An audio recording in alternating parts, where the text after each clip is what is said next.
Hola de nuevo jóvenes al curso de Química General 2, esta vez retomando de forma virtual. Espero que sus familiares y seres queridos se encuentren bien. Vamos a retomar el curso que dejamos suspendido hace 3 semanas en el momento que estoy grabando este video con un resumen de las leyes base de los gases. ¿Cuáles eran estas leyes? Vamos a recordarlas a continuación. Primero recordemos lo que era la ley de Boyle, donde al final concluimos con la demostración rápida que hicimos que el volumen de un gas ideal es inversamente proporcional a su presión, si y solo si las otras dos variables sensibles, las cuales eran temperatura y cantidad de sustancia, permanecen constantes. Luego, hablemos de la ley de Charles.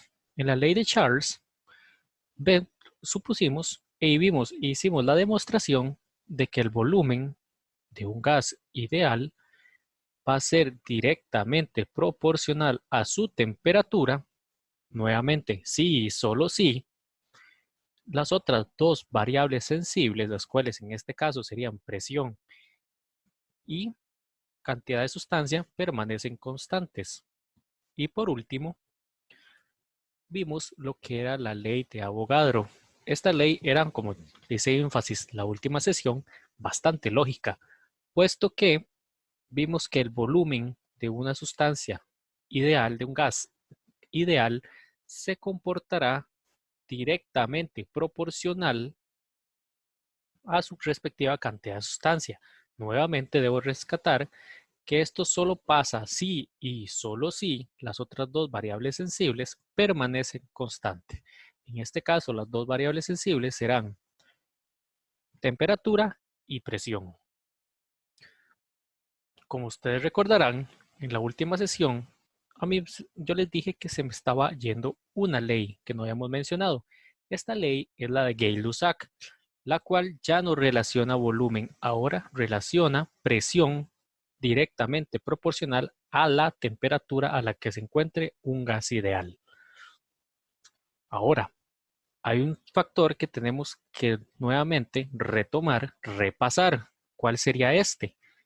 El concepto de función de estado. ¿Por qué? Porque la ecuación del gas ideal que vamos a ver a continuación es una función de estado. Y recordemos cuál era la definición de una función de estado. Una función de estado es una ecuación termodinámica que describe el comportamiento de una sustancia empleando variables sensibles. Que en este caso, ¿cuáles serían? Por supuesto, la presión, la temperatura, la cantidad de sustancia y el volumen. Ustedes van a encontrar más adelante durante sus carreras muchos casos donde se toparán con funciones de estado y ustedes notarán que una de esas cuatro variables que les dije siempre la van a encontrar, la cual es la temperatura. Ahora, hablemos sobre el nuevo tema, ecuación del gas ideal. ¿Qué es un gas ideal? Un gas ideal es aquel gas en el cual no existen interacciones intermoleculares, o sea, el gas simplemente anda saltando por todo lado, la partícula del gas anda por todo lado sin chocar con otras partículas. Y si así fuese, el choque sería completamente elástico, o sea, no invertiría energía en la molécula con la cual colisiona. Además, se cataloga que el gas ideal es una partícula puntual. ¿Qué quiere decir esto? Una partícula puntual es aquella que su volumen es despreciable. Y además, un gas ideal se comporta, como lo dice su nombre, de forma ideal.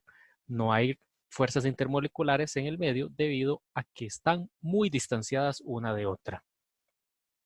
Ahora, recordando nuevamente las tres leyes que vimos anteriormente, vamos a hacer hincapié que la ecuación del gas ideal es la suma de estas tres leyes unidas, donde tenemos que en la temperatura y cantidad de sustancia constantes teníamos esta ecuación que era la de Boyle.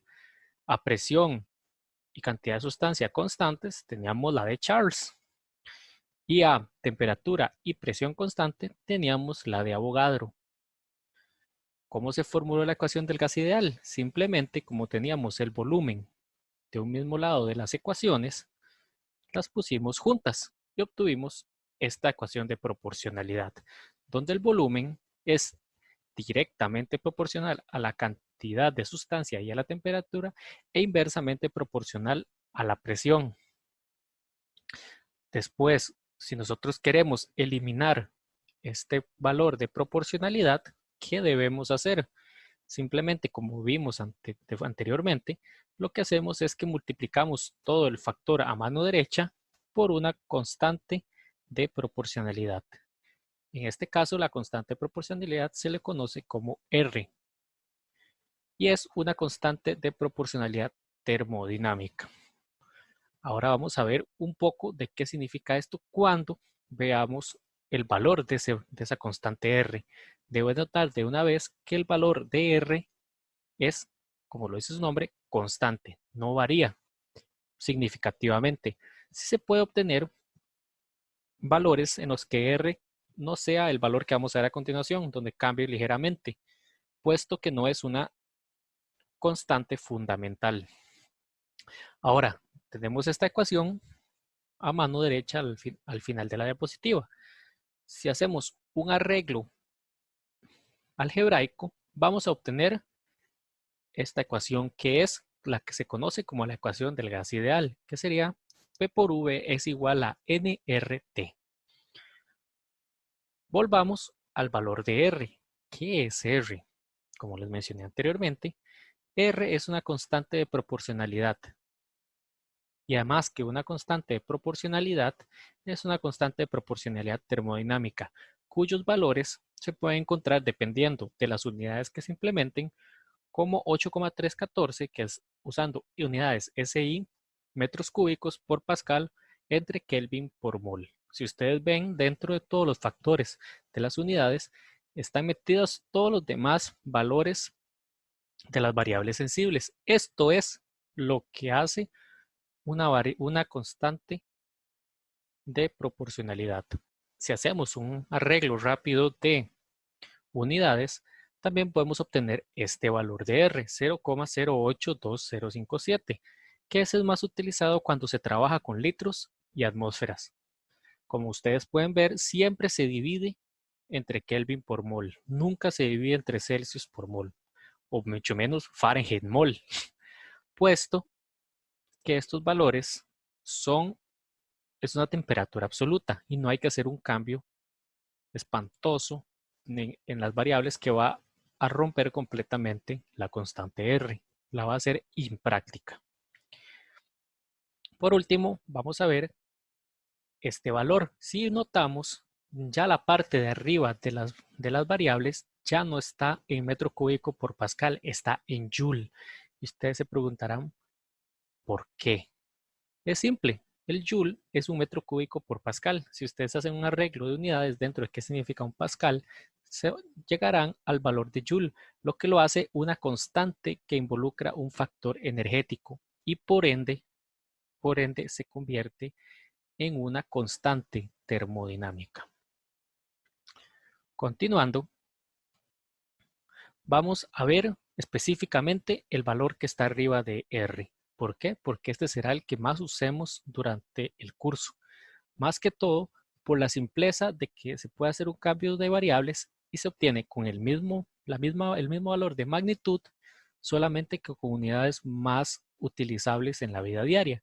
Como sería simplemente pasamos los metros cúbicos a litros y pasamos los pascales a kilopascales. Un metro cúbico son 1000 litros y un kilopascal son 1000 pascales.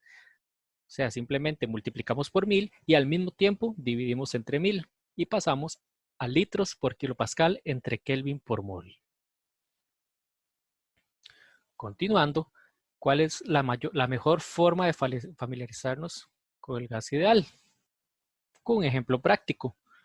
Vamos a calcular el volumen de un mol de gas ideal a temperatura y presión estándar. Para ello, utilizamos la ecuación del gas ideal, P por V es igual a nRT.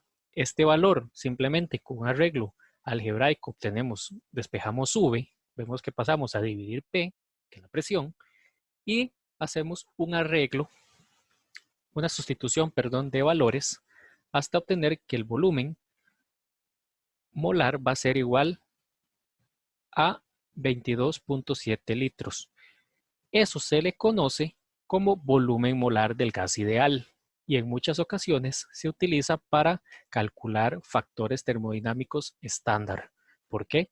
Porque esta ecuación, este despeje, se utiliza a temperatura y presión estándar. Por supuesto, como ustedes podrán imaginarse, este valor está sumamente reportado y muchas veces se utiliza para compararlo con otros valores de otros gases que se comportan mucho como un gas ideal. Por ejemplo, estos que están acá, el cloro, el dióxido de carbono, el amoníaco, el nitrógeno, el helio y el hidrógeno. Si ustedes pueden ver, aquí se va viendo una tendencia de qué gases se comportan más como un gas ideal. Por ejemplo, ya el cloro ya va desviándose del comportamiento de idealidad, solamente sacando el volumen molar, haciendo a partir del volumen molar la comparación. Esto debido a que el cloro ya tiene un tamaño más grande. Es una molécula mucho más grande que las demás. Esto permite que haya una probabilidad mayor de colisiones con otras moléculas de cloro gaseoso. Y esto va a causar un desviamiento de la idealidad. Así mismo pasa con el dióxido de carbono, que igual sigue siendo un poquito más grande. Y si vemos, el tamaño de los demás gases va a ir disminuyendo hasta obtener por último el nitrógeno, el helio y el hidrógeno, que son átomos y moléculas muy pequeños. Y además de que se conoce que son muy inertes, o sea, no tienen muy poca reactividad química. El hidrógeno no tanto, pero a condiciones ambientales, pues sí lo es, bastante inerte. Si ustedes ven, en los valores que están mostrados, hay un error, un aparente error, 22,41 el volumen molar, cuando nosotros obtuvimos 22,7. ¿Por qué creen que pase eso? ¿Por qué creen que ocurre ese error? Es simple, porque nosotros estamos usando presión estándar. Hace algunos años atrás, después de que saliera este gráfico, estos valores, que son del libro de texto, se cambió el valor de la presión estándar de una atmósfera de presión, que es 101.325 kilopascales, pasó a ser a 100 kilopascales exactos. ¿Por qué? Por facilidad de cálculo simplemente. Y haciendo este cambio, si ustedes quieren, se los dejo de tarea, en vez de usar 100 kilopascales, como aparece en la ecuación del ejercicio anterior, usen 101.325. Debería darles prácticamente igual al valor que tenemos en la presentación en el cuadrito verde. Continuando con el tema, vamos a ver el primer problema que vamos a resolver grande en esta presentación. Don Selenio, mi amigo Don Selenio, tiene un contenedor de comida cerrado. O sea, como se conoce popularmente como un topper, el cual tiene 100 mililitros de aire. El aire es un ejemplo perfecto de un gas ideal. Este aire inicialmente se encuentra a temperatura ambiente, supongamos temperatura ambiente los 25 grados Celsius y una atmósfera de presión. O sea, en otras palabras, Don Selenio está calentando un topper a las 6 de la mañana en el puerto. Si tras calentar el tarro, el frasco con comida, el topper, pues calentarlo en el microondas, este aire se calienta a aproximadamente 85 Celsius. ¿Cuál es la presión final dentro de este frasco? Para la resolución de este ejercicio, el primer paso es tener claro qué es lo que nos están preguntando y la ruta que tenemos que seguir para su correcta resolución. En este caso, si ustedes notan, la pregunta está explícita y por ende trivial, pero no así su resolución. Vemos que les estoy solicitando la presión final. No obstante, no tenemos la información de los moles que hay dentro del frasco, los cuales podríamos calcular, pues, por supuesto, para resolver el ejercicio, utilizando la ecuación del gas ideal. No obstante, no es la forma más óptima. En este caso vamos a resolver el ejercicio con un método de igualación de ecuaciones. Es un método que hace más sencilla numeralmente la resolución del mismo, pero va a ser un poco más compleja a la hora de entenderlo.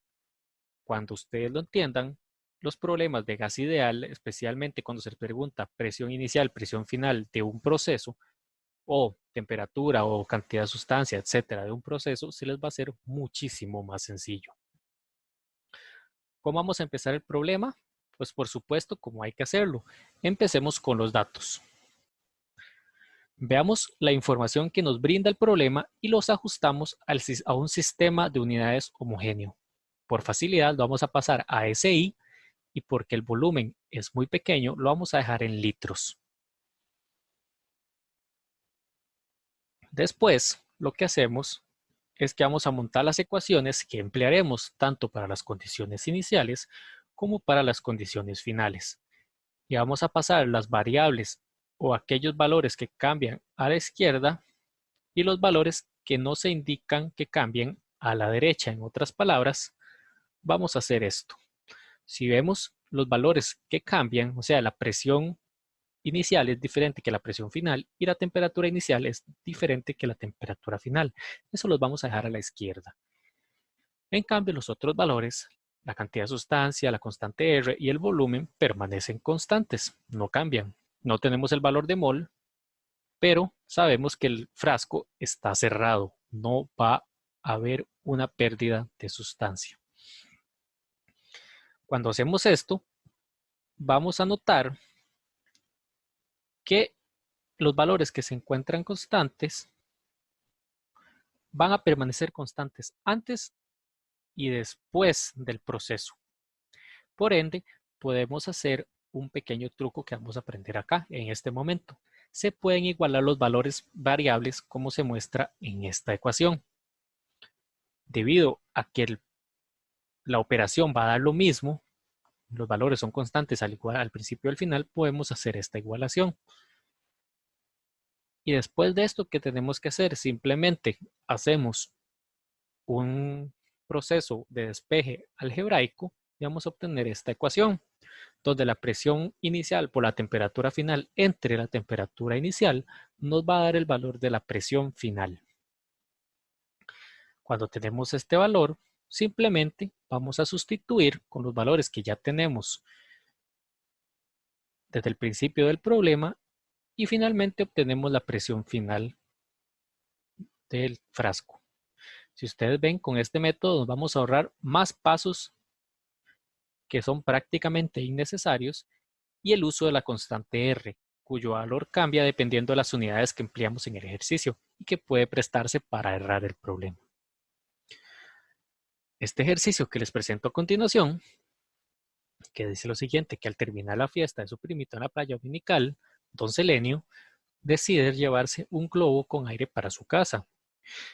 El globo tiene un volumen de 4,05 litros a una atmósfera de presión y a 33,5 Celsius.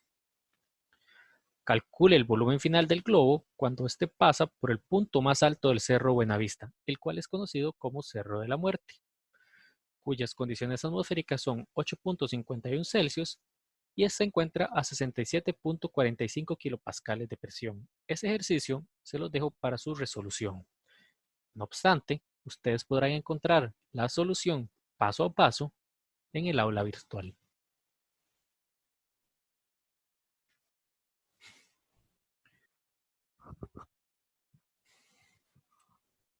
Una de las aplicaciones más empleadas de la ecuación del gas ideal es el uso en las reacciones de gases. ¿Y saben qué implica eso? Sí, estequiometría. Ese tema que tanto amamos y que yo especialmente disfruto. Pues bueno, como les estoy diciendo, si conocemos las condiciones de un gas ideal, podemos calcular su cantidad de sustancia y por ende hacer cálculos estequiométricos. ¿Y cuál es la mejor forma de entender el tema de estequiometría involucrando gases que si no haciendo un ejercicio? Pues hagámoslo. Vemos el siguiente ejercicio. Dice, en una botella plástica cerrada de 1 litro, usted mezcla 30 mililitros de HCl acuoso, ácido clorhídrico, cuya concentración es de 3 mol por litro, y un exceso de aluminio. Esta reacción produce hidrógeno gaseoso. Haciendo una nota personal, esto es lo que se le conocen como las bombas de hidrógeno. No las bombas boom, atómicas de hidrógeno, sino las que se usan muchas veces los pescadores, etcétera, para pescar tirando unas botellas cargadas de esto con un contrapeso. Al fondo, ellas explotan por presión y listo. Ahora, la pregunta. Calcule la presión generada dentro de la botella únicamente por el gas hidrógeno a 25 grados Celsius. Aquí abajo les muestro la reacción. Bueno, acabo de recordar el nombre correcto que les dan a estas bombas. Les dicen las bombas de ácido muriático. Ok. Si ustedes ven, el problema es un típico problema de resolución de estequiometría. El único factor que está involucrado acá es que les estoy solicitando la presión generada dentro de la botella por el gas de hidrógeno. ¿Cuál es la ruta de resolución óptima en este problema? Pues es idéntica a lo que se han enfrentado ustedes durante el semestre pasado o cuando llevaron Química General 1, con cálculos estequiométricos en una reacción. Como les mencioné, la única variante es que en este caso deben calcular la presión a partir de los moles calculados al final. Bueno, pues empecemos el problema. Como acabo de mencionar en los dos ejercicios anteriores, debemos tener en claro los datos que nos dan. Y para ello, a partir de estos datos, calcular los moles de hidrógeno. Primero, necesitamos calcular los moles de ácido clorhídrico a partir de su volumen y su concentración, haciendo de forma implícita la conversión de mililitros a litros, como lo muestro a continuación en estas dos ecuaciones. Es un cálculo de concentración a moles, simplemente el volumen por la concentración. Notemos, además, que en ningún punto nos dan la cantidad de aluminio que se utiliza. No necesitamos calcular la cantidad de sustancia del aluminio, pues desde un principio se denota que está en exceso y por ende nuestro reactivo limitante será exclusivamente el ácido clorhídrico. En otras palabras, todos los cálculos los hacemos alrededor del ácido clorhídrico sin necesidad de calcular ni determinar quién es el reactivo limitante. Sabiendo esto, hacemos de inmediato los cálculos empleando factores estequiométricos respectivos, donde vamos a multiplicar los moles de ácido clorhídrico por el factor del hidrógeno, como lo vemos en esta última fórmula que acabo de mostrar. Y luego los dividimos entre el factor del ácido clorhídrico. Y ya con esto vamos a obtener la cantidad de moles de hidrógeno gaseoso producidos. Entonces les pongo la pregunta, ¿qué seguiría? Pues sí, efectivamente, vamos a resolver el problema empleando la ecuación del gas ideal.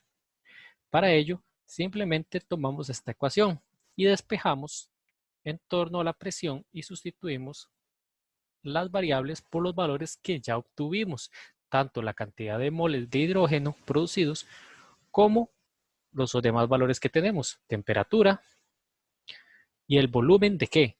De la botella. Nótese que también hay otro volumen, pero ese volumen no es en el que se encuentra el gas. El volumen que utilizamos es el volumen de la botella, en otras palabras, el que es de 1 litro. Hacemos la resolución, despejamos los valores, metemos valores, sustituimos variables por valores que ya tenemos y obtenemos la respuesta. O sea, la presión generada por el hidrógeno es de 111 kilopascales. Eso es mayor que una atmósfera. Nuevamente, cabe de notar que esto es solamente la presión que ejerce el hidrógeno. Podría ser que hayan más gases dentro desde el principio que no se están incluyendo. Por ejemplo, ¿qué pasa si la botella estaba inicialmente llena de aire? La resolución de ese tipo de problemas las veremos a continuación. Esta pregunta que está acá es un poco larga, pues debo ser sincero, tuve bastante creatividad a la hora de hacerla. Se las recomiendo que la resuelvan. Nuevamente les denoto que su resolución puntual paso por paso la encontrarán en mediación. En nuestra aula virtual les recomiendo que la realicen, pues aquí van a repasar estequiometría del semestre anterior, de la primera parte del curso, y además van a poder solventar los ejercicios que son característicos de gases utilizando estequiometría. Y con esto hemos concluido lo que es la primera parte de la clase virtual asincrónica del capítulo de gases. Los espero en la segunda mitad. Nos vemos pronto.